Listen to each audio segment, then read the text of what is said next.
মানুষ এখন বুঝতে পেরেছে জামাত কারো থেকে চাঁদা নেয় না। আমরা তো বিএনপির সাথে ছিলাম, সুতরাং বিএনপির সাথে থাকাটাই তো স্বাভাবিক ছিল, কিন্তু বিএনপি তো আমাদেরকে লাথি দিয়েছে। আমরা যে সমঝোতা আসনগুলি নিয়ে সমঝোতা করেছি বা তারা কয়েকটা জোট করেছে জামাতের নেতৃত্বে, এটাই ইনশাল্লাহ আগামীতে সরকার গঠন করবে।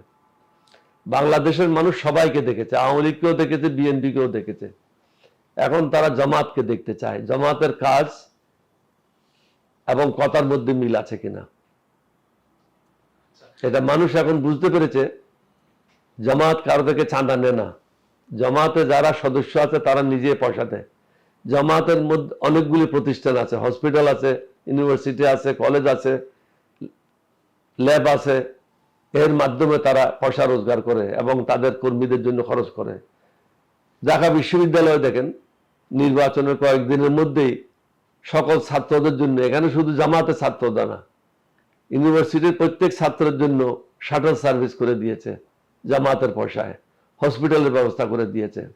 গরিব যে সমস্ত ছেলেরা আছে হোস্টেলে খাইতে পারে না তাদের খাওয়ার ব্যবস্থা করে দিয়েছে। যারা ফিস দিতে পারে না তাদের ফিস দেওয়ার ব্যবস্থা করেছে।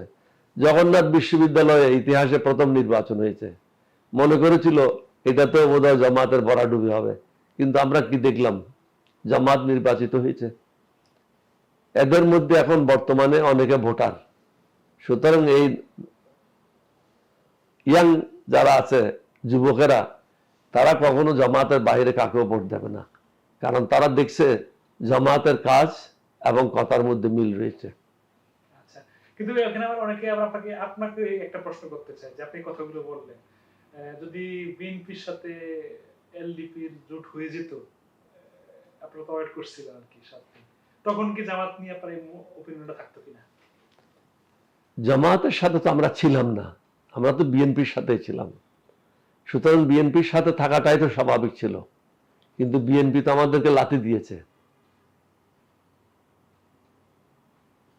সুতরাং আমাদের সাথে যাদের মিল রয়েছে তাদের সাথে যাওয়াটাই আমাদের একমাত্র পন্থা ছিল।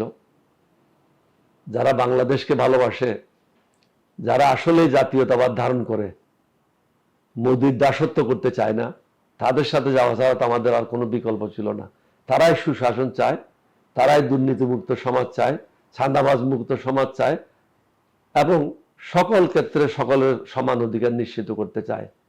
মেয়েরা মেয়েদের জায়গায় কাজ করবে, চাকরি করবে, ছেলেরা ছেলেদের জায়গায় কাজ করবে, অর্ধশিক্ষিত লোকেরা তারা তাদের জায়গায় কাজ করবে, প্রত্যেকের জন্য কর্মসংস্থান সৃষ্টি করবে, স্বাস্থ্য সেবার উন্নতি হবে, শিক্ষা ক্ষেত্রে উন্নতি হবে, এখানে কোনো অভাব অনটন ইনশাল্লাহ থাকবে না।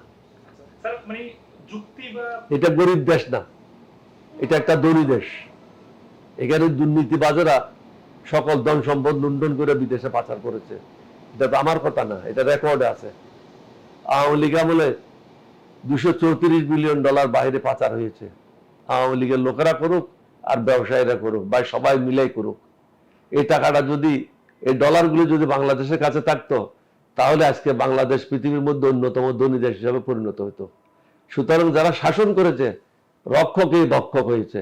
আগামী দিনে জামাতের নেতৃত্বে যারা সরকার গঠন করবে তারা ভক্ষক হবে না, তারা রক্ষকই হবে, জনগণের সেবা হবে, শাসক হবে না। আমরা জনগণের শাসক হব না, আমরা জনগণের সেবক হিসাবে কাজ করব।